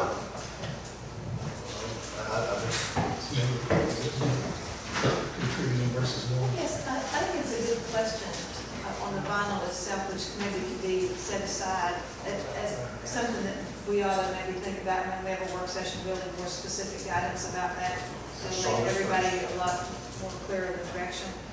My concern was just in interpreting new construction, and for me, Steve, my biggest concern is we want to make sure that things are of the architectural form. I'm not as hung up as on the materials for new construction, because I don't think we're trying to create something that is, yeah, but we needed to speak to or recognize the architecture, the placement of windows, porches, the things that are significant architectural features here in our local historic district, without, and be compatible to that, sympathetic to that, but it's not trying to say that's the old version. It goes back to your point you talked about earlier about basically being replicated to look like is one thing, like i.e. mowing inside the window versus on the outside. I can tell you right now, every Fairways condo over there, they're all falling off the exterior because the glue fails. So I'd rather see it in the middle, and it looks like it, but it stays, looks. Doesn't mainly it has to be on the outside of the window. It still looks like it conforms with the 6/over or 3/3 or 2/3, whatever it happens to be in that general area. I'm fine with that, but some of the stuff, the material, exactly the paint over material, you don't know, you go out there and look at every house out there. You wouldn't be able to tell what the wood was in there. Well, the wood would be rotten. I was just looking at page 23. I don't want to rest on my opinion. We have guidelines for a reason. We're all doing our best here to try to interpret them, to make sense of them on a case-by-case basis. Like design new buildings so they are compatible with but discernible from historic buildings in the district. So I think that's kind of, a guiding principle to me. And then the selection of materials for new building be compatible and complement. Then it says synthetic sidings, that's what says vinyl, aluminum, synthetic are not historic and their use wouldn't be allowed. That's in new. I get that. New construction should attempt to create features that would create false historical appearance. No. But it should recognize to be compatible size, scale, color, material, and character of the district, sub-area, or block. So I guess how does this not do that? Well, That's what I was trying to get I mean, at. I'd be happy to answer that question. Again, you have a set of guidelines that we're trying to interpret, and there's no question about that. It is an interpretation of those guidelines, but some of these statements are pretty clear and pretty straightforward. In there, I can't quote the page number, it talks about the exposure of the siding. That's a very simple thing for the applicant to change. Well, but then his garage is a different exposure than his house. Well, that was a question I had. We said the windows and the entry doors are matching the house on the garage. Is there a 7-inch on the house as well? Yeah, the house has been renovated over the past. So it's got 7-inch. Yes, all we're trying to do is replicate all the products that are used on the house. I mean, the denial is based on AZAC, using AZAC. I don't think it's fair to deny that use in the town. It says final windows. It says the denial, the motion just says final. If we start to deny final windows in the town, it'll be a problem. And then it says the exposure. The exposure is simply chosen to match the house which has been renovated over the past half decade. Yeah, when I look at sympathetic to the district or something, in the garage situation, I'm looking at the house to see what it looks like. Right? I think the spirit of that is to say that if I go to a wooden clad house and I remove that wood that has a 5-inch exposure, then I'm not going to go back a 7-inch exposure. To me, that's how I read the spirit of that guidance. It's guidance. We have a house that's been renovated that has a 7-inch exposure. We're simply trying to mimic that in an outbuilding, basically. In new construction. In new construction, correct. I would be sympathetic to, I've done many times, match the existing siding exposure with the new siding exposure. Larry knows that, been in his office many times. And we try to replicate as closely as possible to what's historically happened. Right now, there's no building, this is a new building. House the existing structure that's been renovated over the past decade has all the denied materials internally. And not to mention most homes. Exact trim? Correct. Can I finish my answer? So what we're trying to do with this is that we feel that we have to have a terminal home. And just because something was, I mean, that's been a consistent thing with applicants is that, well, the one next door to us is like that, or everywhere else in town, or last month, at some point, we have to follow the guidelines or we don't. And that's what we try to do, is specifically follow the guidelines. They don't make any distinction about whether the house has 7-inch or the next door building has 7-inch. It says you cannot use a 7-inch exposure. It must be 5 or 6. It doesn't say. And we do recognize that these are problems in the guidelines, Yes. and these are items that are being addressed in work sessions. And text changes are being drafted, but until such time as that is the record, we only have this record that stands. We follow the guiding principle of what the town of Cape Charles adopted as its historic district overlay that this town council adopted.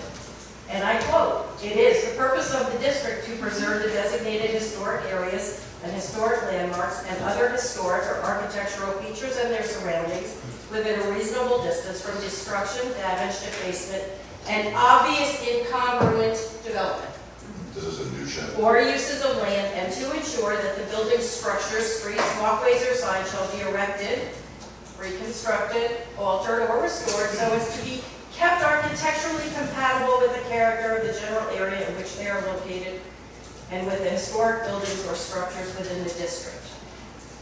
We didn't write this. We were given this and said, previous boards have been all over the map. This town council has members with varying opinions. You selected us, you interviewed us, you qualified us, and you gave us this job to do with these guidelines and this Article 8. And we were asked the very challenging task of using this ambiguity and finding a starting point, some place where we can benchmark from here, where we fix the inconsistencies, so that every single meeting is not, well, my opinion is it's close enough, but my opinion is not this. Well, on page this it says this, and page this it says not. There are 5 qualified members on this board, and every single one of them voted on the motions. And in all but 2 applications, they were unanimous. And in the one that was not unanimous, it was 4 members aye and 1 nay. So you have 5 people who are taking the information from the applicants, researching it, holding it to the guidelines, and delivering what we were asked to do, so that we would be appeal-proof, so that we could have a standard. And in the meantime, in between public meetings, we are addressing the inconsistencies. I would like to read it in the statement, That's okay. just one last thing. No, we're having our opinion. I wanted to tell you what this board is I know. doing in looking at other We're going to have a materials. work session on August the 1st, and you can read Thank anything you want to read at that time. Right. We know why it's denied. Have the applicant in front of us. Anybody have any more questions? Any more discussion? One of them will make a motion. Wait, question please. So the exposure here is 7-inch, same as the house. Correct. Right? And that was one of the exposure and the AZAC and the windows left. So It just says vinyl 1, windows. 2, 3, 4, there are The 5 vinyl windows, and citations for the denial. I was just reading the motion. The motion says proposed materials such as AZAC vinyl windows and the siding exposure did not follow Cape Charles. Something I left out of the motion, I don't know, so I'm just reading the motion. I think it's very difficult to get every single aspect into, and every word into the minutes. The minutes should be 1,000 pages long. Logically, it's just a motion. It's just I two understand, sentences. but all I'm saying is that, We struggle with that too. yeah, I'm not saying he's wrong, we're right, nobody's wrong, I'm just saying it's very difficult to get every single aspect. No, I can only basically appeal on the motion. 5 citations are in this. I understand. We're just going based on the motion.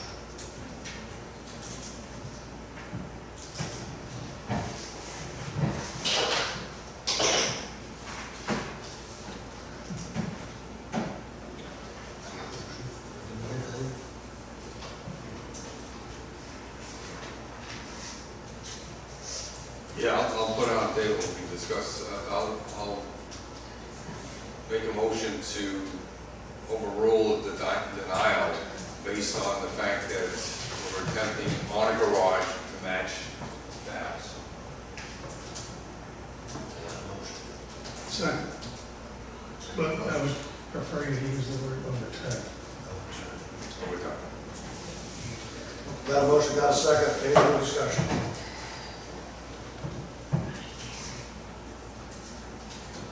All in favor? Aye. Opposed? No.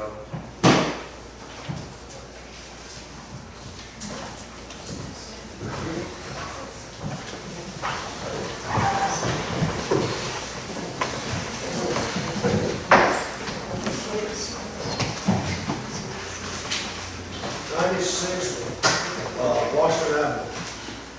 Right, this is a 40 by 40 vacant lot, and it's, applicant proposes to construct a new 2-story single-family dwelling. It was deferred at April 16th, because no one was present to represent the application. It was deferred again at the May 21st meeting to allow to provide more detailed planning notes. According to the updated letter, according to the updated letter of intent and the updated elevation provided in the application, outlined the following: 4 block high, stucco finished foundation, 30-year architectural shingle roof, hardy color plus siding, AZEK trim and vented hardy soffit, Marvin integrity with GVG, all of the 4 windows, Therma-Tru exterior doors with composite jambs, AZEK rail, and AZEK trim on porch and deck, easy system screen, and 5/4 by 6 flooring on the rear porch. AZEK TNG flooring and fiberglass columns on the front porch, vinyl beaded ceilings on the front, on the porch and deck. There will be no transom over the first 4 windows on the front elevation, which was previously proposed. The applicant has provided photos showing columns of existing houses within historic districts that will be similar to what they are proposing in the application. They have provided specs for the doors, column railings, siding, and window trim with this application. Staff analysis, the proposed project meets the requirements of the zoning ordinance and for the R1 zoning district. Foundation, the foundation proposed 4-block high stucco finish foundation seems to meet the guidelines regarding foundations on page 35. Page 52 states to use brick or barge block for foundations of frame residences.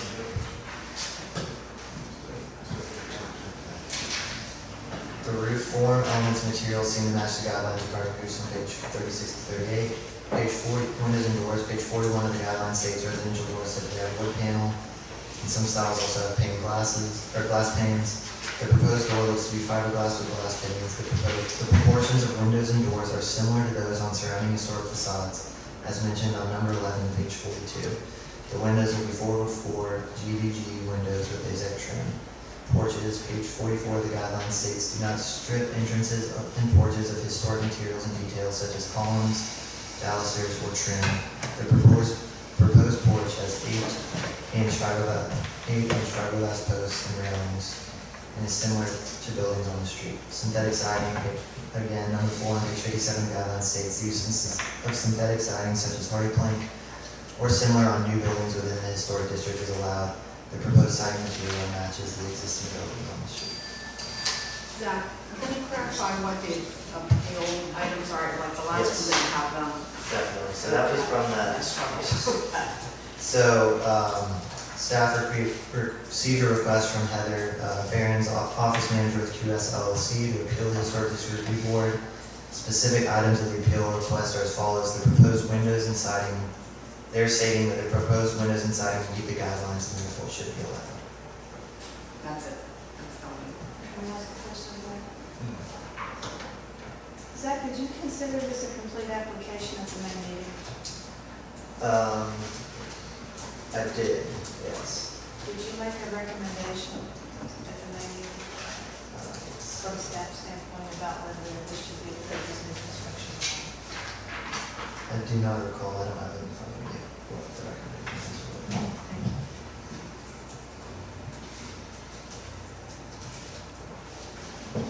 I have a comment just in general on that. I found your staff analysis on here really helpful. I don't know if that would be something that would be helpful in the future to the board as we go forward. I don't know what the protocol is on that, but I had thought of it for here, but it wasn't done that way at the meeting in that detail. It wasn't the nice stuff. I get a staff recommendation.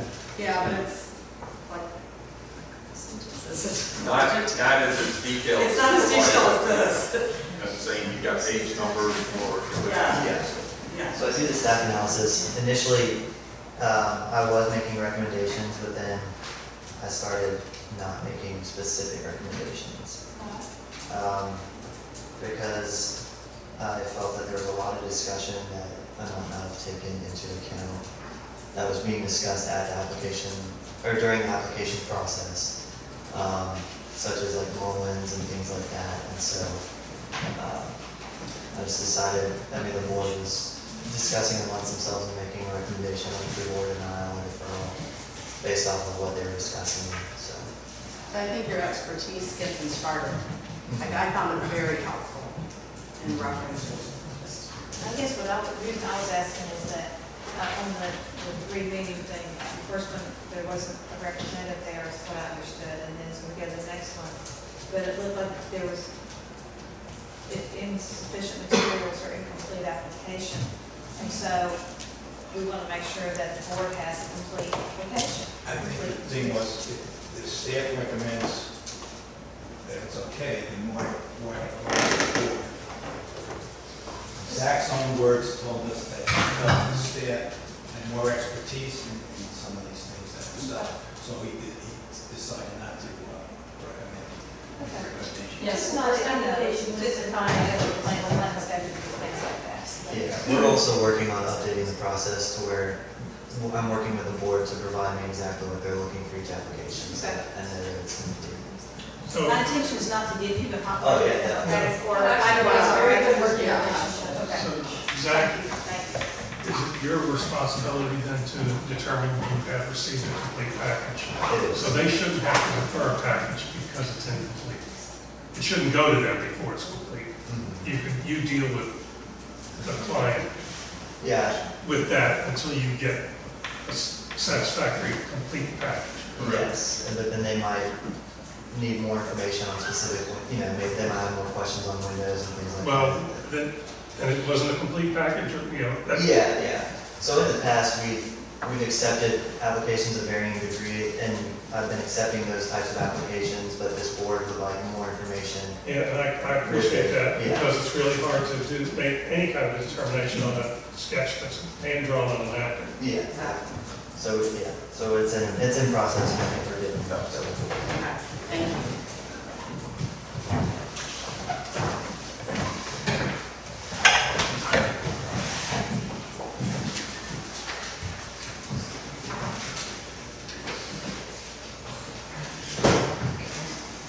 Any questions? Siding exposure. Is it any different than the siding exposure on the garage? Do you know, I just asked Heather that, and since it's not in the denial motion, was it something I prepared to address? This is a totally different project. The denial motion is basically, window detail on AZAC. So I'm not here to address something that's not in the denial motion. No? Not prepared for that. Wrong. Right here, it says It could be in one of my packets. the project was denied on June the 18th, 2019 meeting due to the proposed materials such as AZAC, monolimbs, and the siding exposure did not meet the guidelines. Well, I think that's the previous project. This is for 1-96 Washington Ave. Constructed in Salem presented because the materials such as AZAC and the window detail did not follow historic guidelines. Maybe I have them wrong. Yeah, because the material list indicates 7-inch exposure.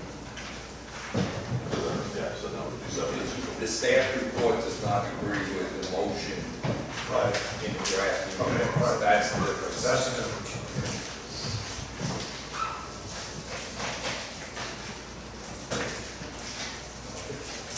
Never mind.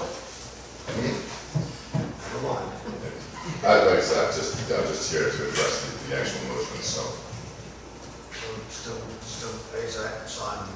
Yeah, I mean, it's the same principles as before. I mean, it's basically decided on AZAC. It says window detail. I think this was one where we had a long conversation about GBG versus simulated by light and around that way. So, I mean, I think my feeling on this is it probably got denied for the AZAC and not having simulated by light, looking at the motion. Which, we've already been through the AZAC, pretty clearly simulated by light. Once again, pretty much every window that's built and put in this town in the last 20 years is GBG. Not that we can go with all the previous decisions that have been made, but it's the only way I can base my decisions. Anybody have any questions for Mr. Engel?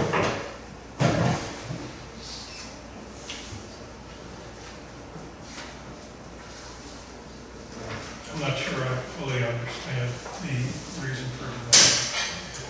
This, This motion, is that what you guys would? Yeah, I mean, it's a little vague. Materials such as AZAC, and then the window detail did not follow the guidelines. So, my recollection of the conversation was that was specifically addressed towards the GBG versus simulated by light issue. We'll be glad to. Yeah, lab support.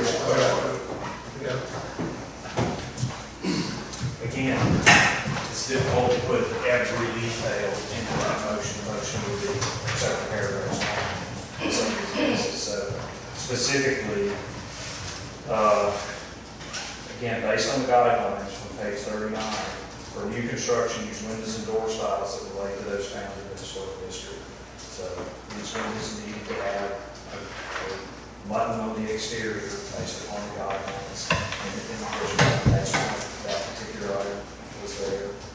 On page 40, it states that windows should be metal or wood clad. Can be clad in metal or clad in vinyl or clad in aluminum. But that inappropriate styles include those with snap-in grills or grills and place.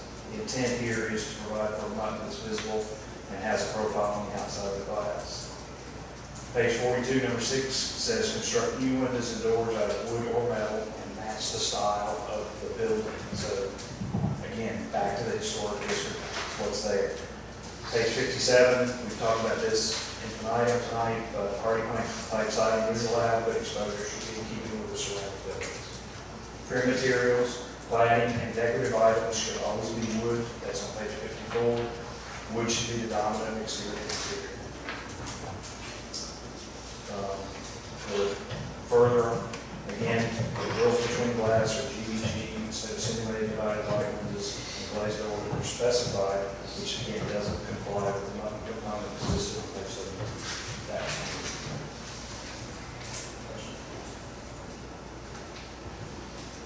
Page 39 refers to, you read the first line, it's referring to retaining the ridge on the windows. This is a brand new house. You got new minor, I'm not talking to my, most of the, this is stating, this is basically going to redo, not redo, not the new home. Most of the stuff we have, what was this, how old is this, how much has been written? A long time. 2001. So, the vinyl windows and all that stuff's come a long way in the period of time. That's probably why they're not in there. I understand that, guys. It's going to be something we need to address going forward because modern building, most of that new homes that are coming up, you're not going to see wood windows, ever. Rarely do you see wood windows anywhere in a new house. I mean, that's up and beyond, especially in the coastal environment. Wood windows, they don't last. So we replace the windows with rotten wood because of the class that they are. Most of those, believe it or not, are vinyl clad with a wood interior or aluminum clad. It's hard to find a wood window put in a new house.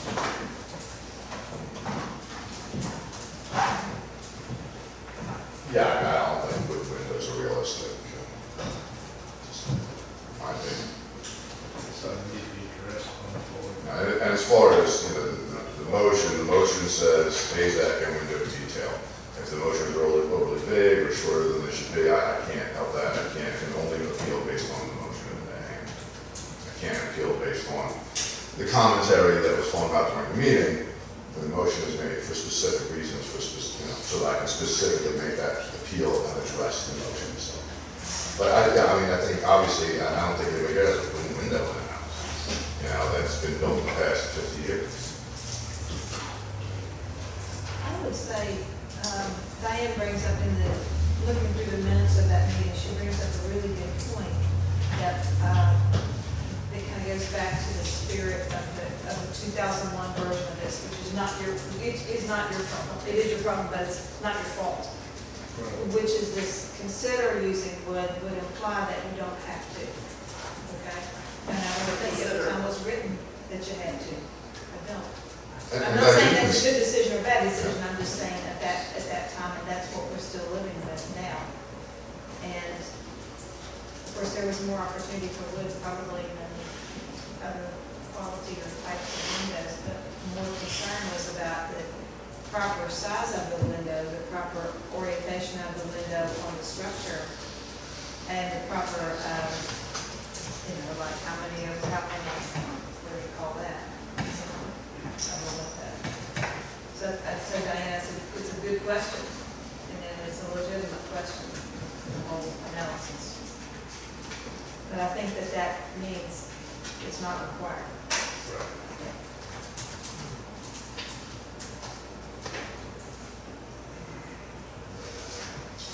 I mean, to be fair to these guys, and we're definitely going to have to go through this in our August. That's going to be at least that question because We'll definitely have a work session, possibly two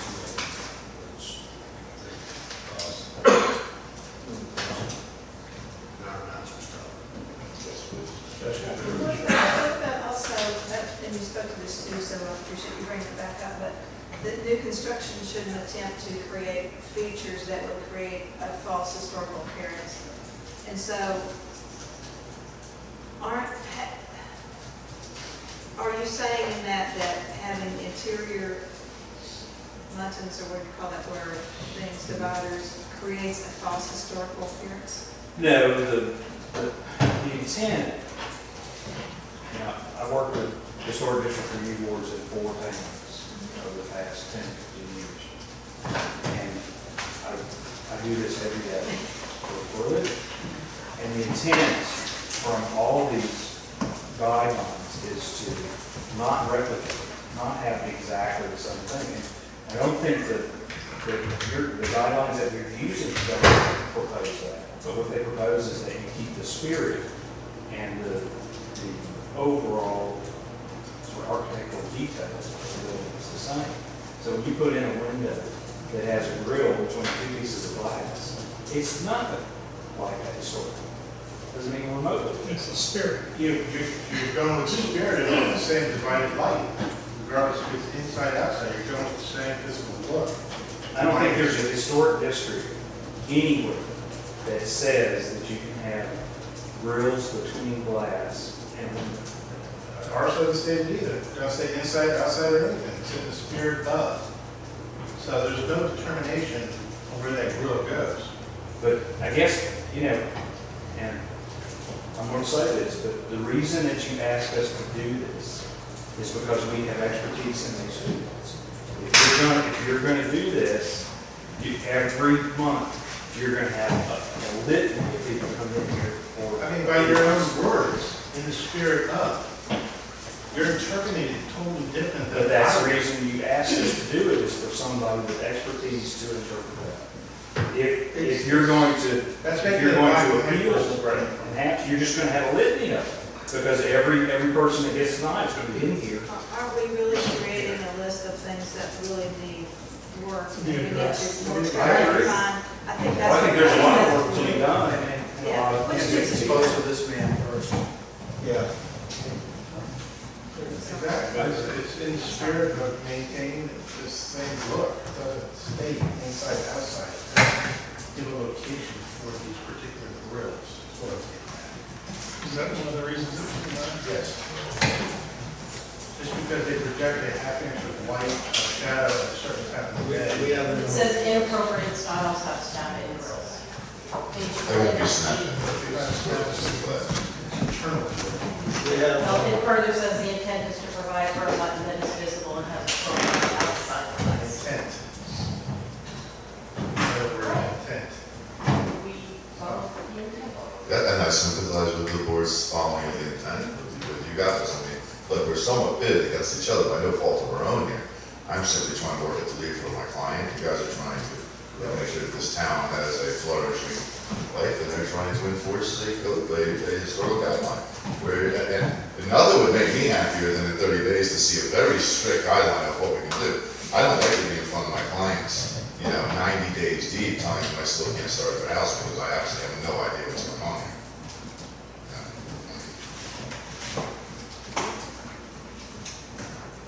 Susan, are you on Windows page? You were just reading.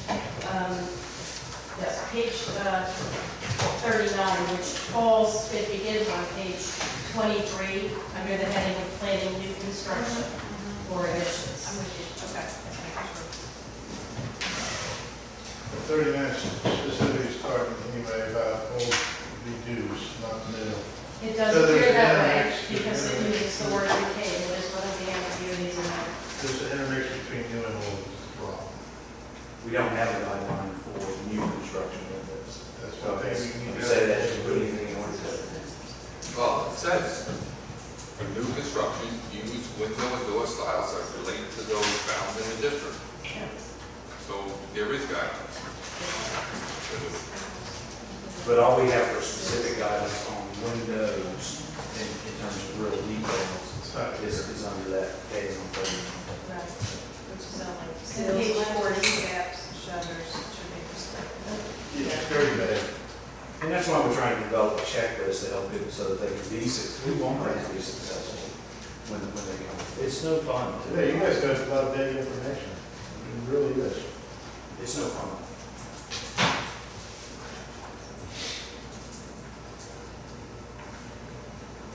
The internet's new, I want to know those. Well,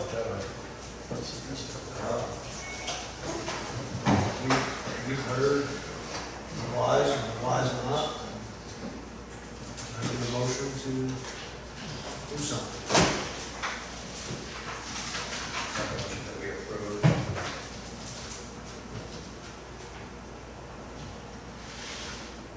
We approve the construction.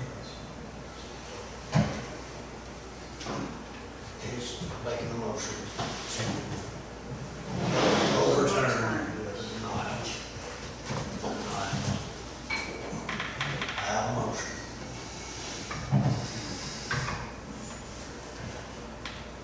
Second. I have a motion, I have a second. Any more discussion? All in favor? Opposed? Nay. Thank you.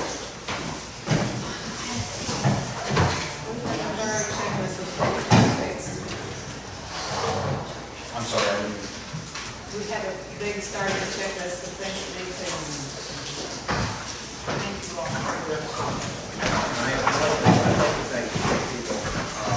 We've got one of the hardest jobs, I think, of the different committees. And you can't keep everybody happy. All that you've done has been appreciated. It's been yelled at a little bit, which is normal.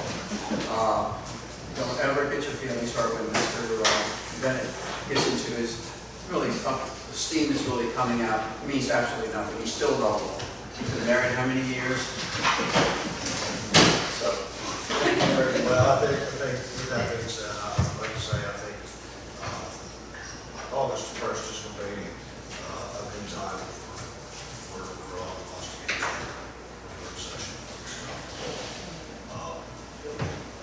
And hopefully we can work with each other and tell us what you need from us and to change stuff. So, I think we have to decide how you want us to move forward, because next month you're gonna have, every time we deny, you're just gonna have all these leaks. well, I think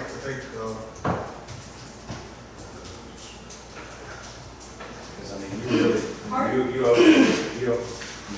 we closed the lid, but it got open tonight, and everybody's gonna be in here with the same feeling.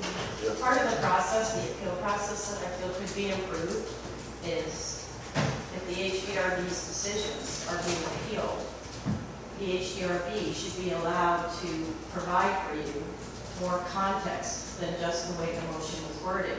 You saw on your own council tonight how difficult it was to word motions and how they cannot incorporate every site. In the arrival of a motion, there is a lot of discussion and a lot of notes taken down that cite the specific reasons why the motion was well, worded. I would like to say that you should put those in your No. motion because. I did. No, you didn't. And the appeal, and Mr. Ingram was 100% correct. We can He do a is better job. appealing what you denied. We And can that's do a the better motion. job with that. But Mr. Ingram was also given, in his time to speak, pages open and diagrams drawn and the expertise of the people on this board about things like how to diagram a window. The first application was denied because there were no plans. There was a sketch of a rendering and five, exactly. I don't disagree with The that. second one came back with little more. But we would like to be able to provide you this information, because if we're gonna do the right thing by the community, if we want to live in a historic district that we can be proud of, that attracts tourists, that attracts investors and economic vitality, we're not gonna get there by having a bunch of vinyl boxes with vinyl windows with between the pane buttons. We're not gonna get there. We already got there based on that. And that's why we were put on this board, to If turn you it don't back. want to have a historic district, If you that's want to do suburbia, why come to a historic One district? one of the things you gotta make sure they get too is what's basically been designated as a historic house. And what is non-conforming. Well, we'll show you that. I would really appreciate having, if we ever get appeal again, like the record, the record. I have the record. I prepared it and presented it. We were not allowed to Okay. have a chance to speak to it tonight, so I did pass it on to our clerk so it can be attached to the minutes. I would appreciate that you read it, because it might have given a little bit more perspective, a little more And that information. should be submitted with Yeah, with the whole. our thing. information in advance. Absolutely. Right. And- As far as We were not invited to do that. As far as having 4 appeals in the last 2 or 3 months, you know, you had one in the previous year or 2 years or 10 years. That's why we were appointed, to tighten up and go by the guidelines. That's why you have appeals. We have, Because they don't like it. People don't like change, and now they have to deal with it. If you want us to be a board to hold to Right. I guidelines. wasn't aware that it was your charter, Right. was to turn things around. We didn't as a council just have that discussion, so you were empowered by someone, but if we didn't What do make you that mean you didn't decision. have it? The council members were there that interviewed us and appointed us, and you people approved us. We approved you, but not with a turnaround of, That's the other Before we I think close, the council thought it was too light.